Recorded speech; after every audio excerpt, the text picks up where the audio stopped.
Bismillahirrahmanirrahim. Assalamu alaikum. This is Saadi Arshad. I'm an astrologer, NLP trainer and a hypnotherapist.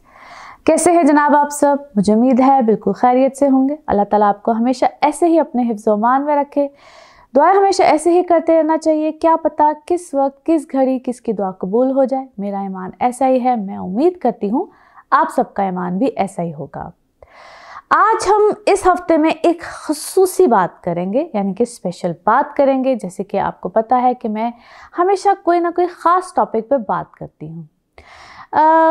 सबसे पहले तो मैं आप सबसे रिक्वेस्ट भी करूँगी कि जिस तरह आप सब एक मेरे साथ इंगेज हैं और चैनल के बारे में मुझे ख़ास तौर पे आप सब मेरे साथ चल रहे हैं आज तक, और मेरा जो आपका एक साथ है ना, जिसकी वजह से हम इंगेज हैं, तो thank you so much for all that. उनके साथ साथ आप सबका शुक्रिया अदा करना भी बहुत ज़रूरी है।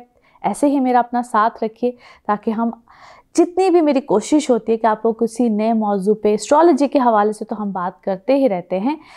ख़ुसूसन आज जिस टॉपिक में बात करने जा रही हूँ, मेरे चूँकि इंस्टाग्राम पे मैं बहुत ज़्यादा अपने मैसेजेस या कुछ ना कुछ फॉर्म में कुछ ना कुछ बात करती रहती हूँ, किसी एक ख़ास टॉपिक पे कोई ना कोई स्टोरीज़ और सब कुछ लगाती रहती हूँ। तो कुछ दिन पहले मैंने एंग्ज़ाइटी के बारे में एक समझ लीजिए कि बात की और एक पोस्ट लगाई। तो उसमें मैंने ये बात की थी कि हमें कैसे पता चले कि हम एंग्ज़ाइटी में हैं या कोई हमारा अपना करीबी, कोई दोस्त, कोई फ्रेंड, कोई फैमिली मेम्बर एंग्ज़ाइटी में है, तो उसकी पहचान कैसे की जा सकती है। क्योंकि हम बहुत दफ़ा बहुत सी चीज़ों को इग्नोर करते हैं और हम समझते हैं कि यहाँ तो ये कुछ भी नहीं है, या अगर हम अपने अंदर ये चीज़ को या इन चीज़ों को कहीं ना कहीं महसूस कर रहे होते हैं तो हम उन चीज़ों को छुपाते हैं। ये चीज़ें छुपाने वाली नहीं होती हैं, इन चीज़ों को इग्नोर नहीं करना चाहिए। या अगर आप समझते हैं कि आपका कोई करीबी, कोई प्यारा, कोई अपना इन चीज़ों का शिकार है, तो प्लीज़ उन चीज़ों को अवॉइड मत कीजिए। इसकी दो सूरत हाल होती हैं। सबसे पहले तो ये होता है, मैं पहले तो इस चीज़ पे आ जाऊँ कि इन कंडीशंस में करना क्या चाहिए, तो मैं आपको कंडीशंस भी बताऊँगी और फिर उस सूरत हाल में करना क्या चाहिए। सबसे पहले तो इम्पॉर्टेंट चीज़ होती है कि आप कंसल्ट करें किसी भी साइकोलॉजिस्ट को, एनएलपी ट्रेनर को, जो आपकी रहनुमाई कर सकते हैं। बेसिकली आपको थेरेपीज दी जाती है, काउंसलिंग की जाती है, जो कि बहुत इम्पॉर्टेंट होता है। आप उस सिचुएशन से बाहर निकल सकते हैं। ये तो सबसे पहली एक चीज़ होती है। एंग्ज़ाइटी किसी को भी हो सकती है। एंग्ज़ाइटी और डिप्रेशन में एक फ़र्क होता है। एंग्ज़ाइटी वो होती है जो कि आपको कुछ अरसे तक आप उस चीज़ का शिकार रहते हैं, लेकिन जब आप मुसलसल किसी एक चीज़ में उसी चीज़ का शिकार रहें या मुसलसल उसी चीज़ में इंगेज रहें, तो फिर वो डिप्रेशन में कन्वर्ट हो जाती है। एंग्ज़ाइटी होती है जो 2-4 दिनों की या हफ्ते 10 दिन की, मगर जब आप मुसलसल उसी चीज़ में रहें, मुसलसल उसी चीज़ को महसूस करते रहे, then it calls depression. You have to get out of this. उससे बाहर निकलना बहुत ज़रूरी होता है। अदरवाइज़ इसको हम ज़हनी दबाव, तनाव या ज़हनी अमराज में लेकर जाते हैं, या ये उसकी फिर इकसाम होती हैं जिसको डिफरेंट आप नाम दिए जाते हैं।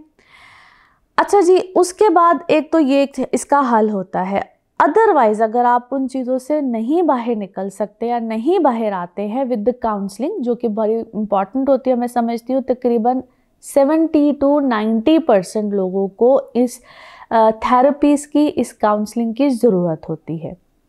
काउंसलिंग में भी ये चीज़ बड़ी ज़रूरी होती है कि आप किसी जब हम कहते हैं कि मैं अपनी किसी से बात कर लूँ, किसी अम्मी से, बहन से, भाई से, अब्बू से, किसी से भी बात कर लूँ या किसी दोस्त से भी बात कर लूँ, वहाँ एक्चुअली डर क्या होता है? डर क्या होता है कि हम जज किए जाएंगे। पहले तो हम बात कर लेते हैं बड़े आराम से, बड़ी आसानी से, लेकिन उसके बाद हमें जज किया जाता है फ़लाँ मौके पे, फ़लाँ बात पे, यार ये तो है ही ऐसा, ये तो हर वक्त ऐसी बातें करते रहते हैं ना, डिप्रेशन की बात, एंग्ज़ाइटी की बात है।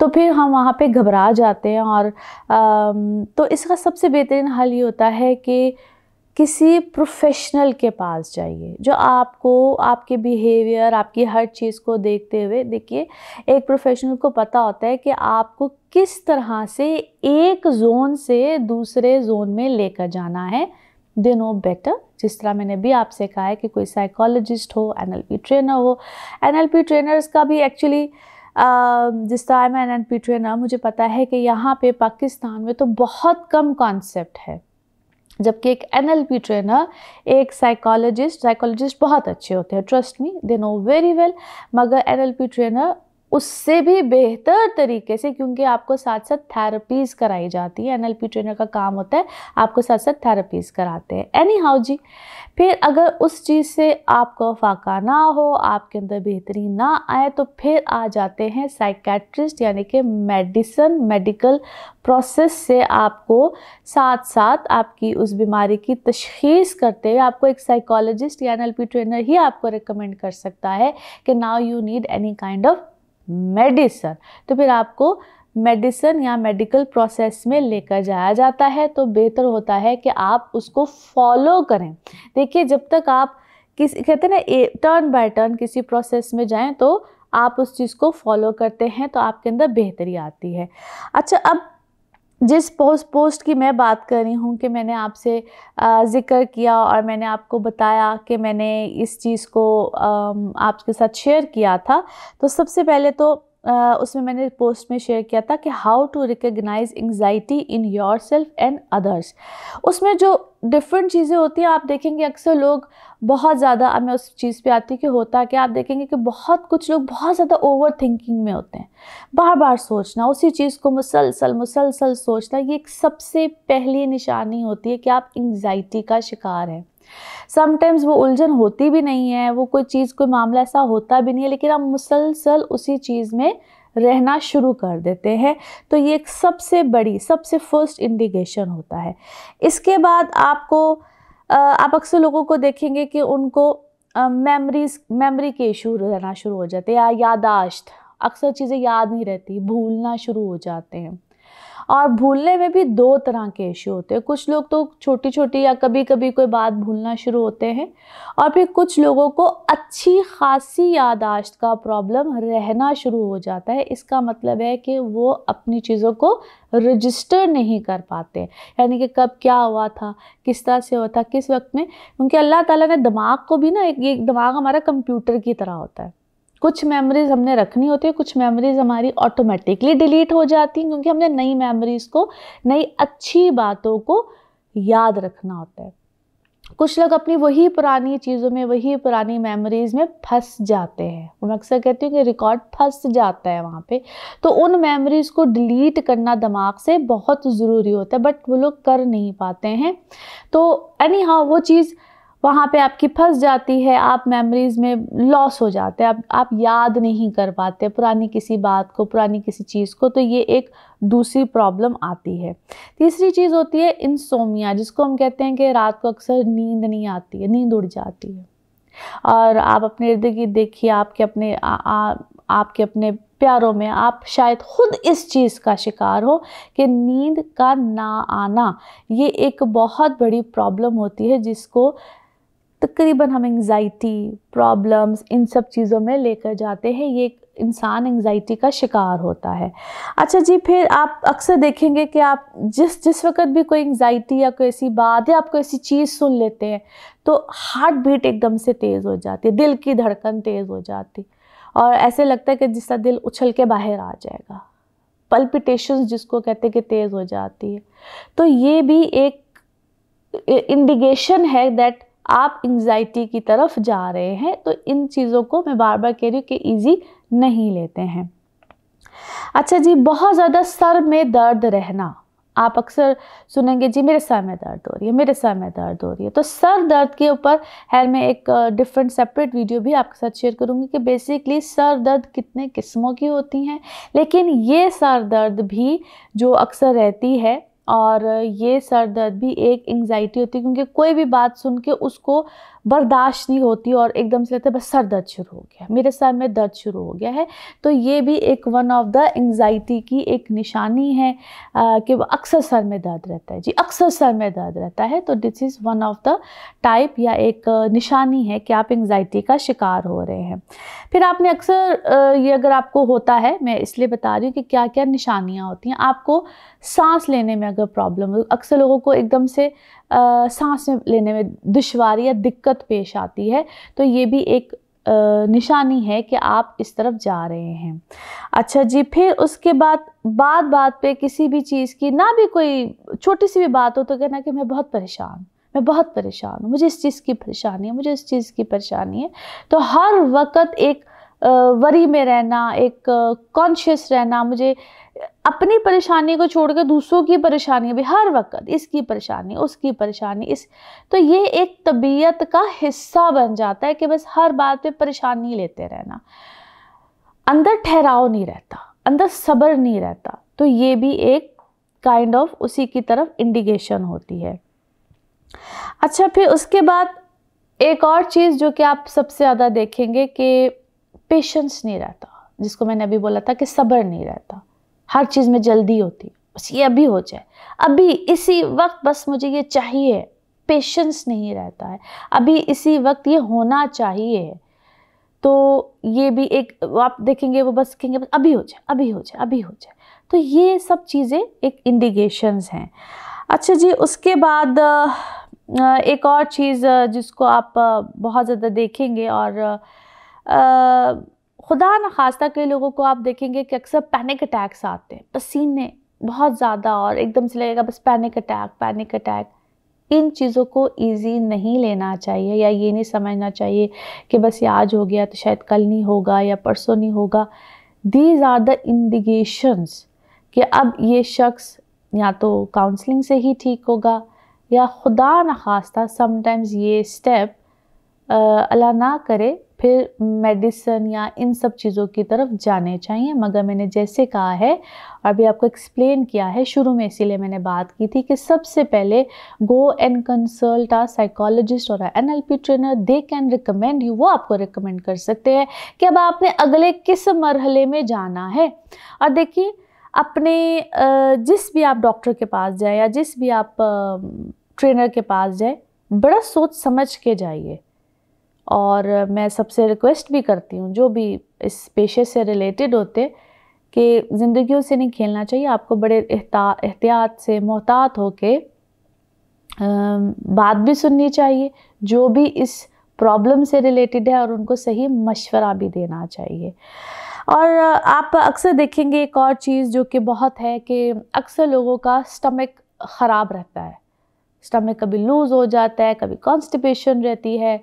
ये आप अक्सर बच्चों में देखेंगे, जो छोटी उम्र के बच्चे होते हैं उनको ख़ास तौर पे अपनी कोई एजुकेशन का प्रॉब्लम हो या आप समझ लें कि उनको कोई भी इशू होगा। और दूसरी एक बड़ी इम्पॉर्टेंट चीज़ जो मैं आप सबसे यहाँ पे ज़रूर ज़िक्र करूँगी कि हम अक्सर बच्चों को देखते हैं कि वो चीज़ों को अवॉइड करते हैं और हम अक्सर कहते हैं जी बड़ा इंट्रोवर्ट है, बड़ा तन्हाई पसंद है, बड़ा ऐसे है। ये बड़ा हो या बच्चा हो, जब वो किसी चीज़ को अवॉइड करने लगे, किसी सिचुएशन को अवॉइड करने लगे, तो समझ जाइए कि यकीनन कहीं ना कहीं कोई प्रॉब्लम है। और उसको अगर आप ख़ुद इन्वेस्टिगेट नहीं कर सकते, सबसे पहले तो ख़ुद इन्वेस्टिगेट करना चाहिए। अगर कोई बड़ा भी है, आपकी बीवी है, आपका मियाँ है, आपके घर में कोई और शख्स है, बहन है, भाई है, कोई भी है, उसको ज़रूर इन्वेस्टिगेट कीजिए किसी न किसी तरीके से। अगर आपको लगता है कि आपके बस में नहीं है तो बराहे करम उसको किसी न किसी हेल्प की ज़रूरत है। 110% उसको हेल्प की ज़रूरत होती है, क्योंकि कुछ लोग ऐसे होते हैं, बल्कि बेशतर लोग ऐसे होते हैं, वो आपके साथ ओपन अप नहीं होते हैं, आपके साथ बात नहीं करेंगे। दे नीड समवन जो कि क्योंकि जो प्रोफेशनल्स होते हैं, जिस तरह मैं बात कर रही हूँ कि सेशंस दिए जाते हैं, उसमें तरीक़ेकार का हमें पता होता है कि हमने कैसे बात करनी है, किस तरह से क्लाइंट के साथ या पेशेंट के साथ उसको ओपन अप करना है। तो कुछ चीज़ें बड़े तरीक़ेकार के साथ की जाती हैं। सो इसी नोट के साथ कि मैं उम्मीद करती हूँ कि आपको जो मैंने बताई हैं कि इंडिकेशंस क्या होती हैं टुवर्ड्स एंग्जाइटी, वो आपको समझ में आई होंगी। आप अपने इर्द-गिर्द जब लोगों को देखें तो आप ज़रूर इन चीज़ों को फ़ील करें, तो ज़रूर हेल्प लीजिए, ज़रूर हेल्प दीजिए, क्योंकि ये भी एक तरह का सवाब ही होता है। और मैं उम्मीद करती हूँ कि कोई इस तरह की प्रॉब्लम हो, कोई इस तरह की बात हो, तो आप ज़रूर राब्ता भी कर सकते हैं, मुझसे भी राब्ता कर सकते हैं, या जो भी आपको लगे कि आप जिसके साथ ईज़ी हैं, कंफर्टेबल है, क्योंकि ऐसे मौके पे एक ऐसा शख्स होना चाहिए या जिससे भी आप कंसल्ट करें जिसके साथ आप कंफर्टेबली बात कर सकते हैं। जब तक कंफर्ट ज़ोन नहीं होगा, कंफर्टेबली आप बात नहीं कर सकते हैं, तो फ़ायदा कोई नहीं होता है। और ये भी इस चीज़ को मद्देनज़र रखना चाहिए कि एक सेशन में समटाइम्स क्लाइंट कोई भी होगा, वो हो सकता है कंफर्टेबल ना हो, और समटाइम्स बहुत कंफर्टेबल लेवल बन जाता है, 2 या 3 सेशंस भी होते हैं। तो इन सब चीज़ों को मद्देनज़र रखते हुए प्लीज़ काइंडली जिसको ज़रूरत हो तो फिर हेल्प दीजिए और हेल्प लीजिए भी। अगर आप खुद इस चीज़ का शिकार है तो हेल्प लीजिए। खुदा न खास्ता आप कहीं इस स्टेज पे ना चले जाएं कि जहाँ पे आपको लगे कि मैं बेबस हूँ, मैं ऐसी बात करना तो नहीं चाहती, लेकिन ऐसे ही कुछ लोग होते हैं, फिर वो खुदा न खास्ता सुसाइडल थॉट्स भी आते हैं, हर वक्त मौत का खौफ रहता है, ऐसे लगता है कि ज़िंदगी में अब कुछ नहीं बाकी नहीं रह गया है, बहुत सी ऐसी चीज़ें होती हैं। आई होप आज की ये वीडियो, आज का ये वीलॉग आपको अच्छा लगा होगा, और मैं कोशिश करती रहूँगी कि ऐसे मज़ीद कुछ टॉपिक्स के साथ जो कि NLP से रिलेटेड है आपके साथ इंशाल्लाह फिर नेक्स्ट किसी और वीलॉग में बात करूँ। अपना खूब ख्याल रखिए। अच्छी लगी हो वीडियो तो वीडियो को लाइक कीजिए, शेयर कीजिए अपने प्यारों के साथ, ताकि उनको भी इस चीज़ की आगाही मिलती रहे, और चैनल को भी सब्सक्राइब करते रहिए। अगले हफ्ते फिर आपसे मुलाकात होगी। Thank you.